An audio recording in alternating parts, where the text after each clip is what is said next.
Hey everyone, my name is Haley, and this is my video for case study number 2. And I decided to analyze a case from Chapter 7 of the Sports Law textbook. And this case is Edward Lee Pochin, I believe that's how you pronounce his last name, versus Missouri State High School Activities Association.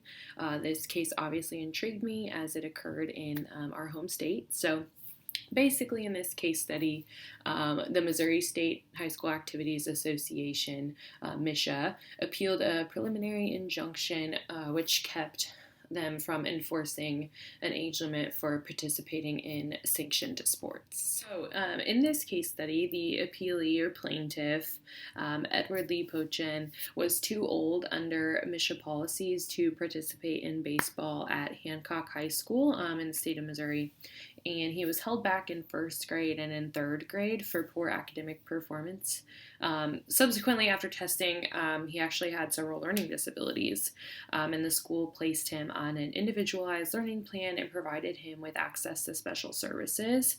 And after receiving those services and additional resources, he showed normal progress in school and participated in sports throughout middle school and high school, which obviously included baseball for Hancock High School. Case is that Pochin had planned on playing baseball throughout his 4-year career at Hancock, but his senior season he learned that he would be in violation of a MSHA policy in regards to his age. And the policy stated that a student shall not have reached the age of 19 prior to July 1st, preceding the opening of school.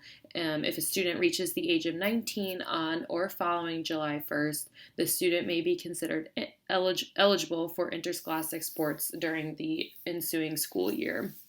And the policies in place to reduce the competitive advantage to using older athletes, and it protects younger athletes from harm and discourages student athletes from delaying their education to gain athletic maturity. So we learn that Pochin appealed the MSHA hardship ruling under the Rehabilitation Act with the American Disabilities Act, the ADA, and his attorneys argued that because his disabilities were out of his control, it was not his fault that he turned 19 before his senior year.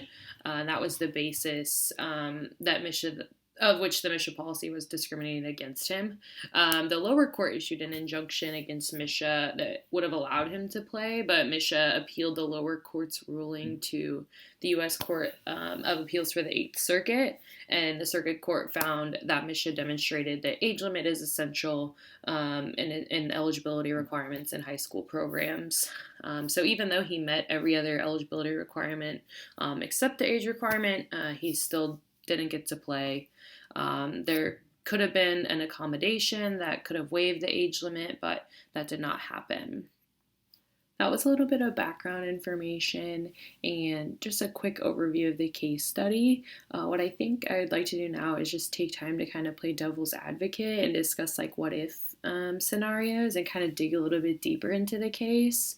And so starting off with that, I think it's just important to remember that everyone should be viewed as an individual before the court. So before they can decide whether someone can or cannot meet the essential requirements as an eligibility rule. Like everyone is a person first.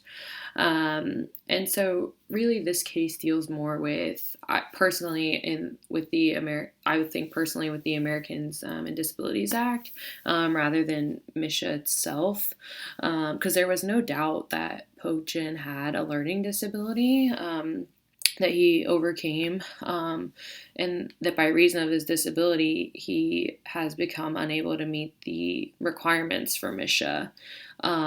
But under the court's ruling, he's not like a qualified individual, if that makes sense.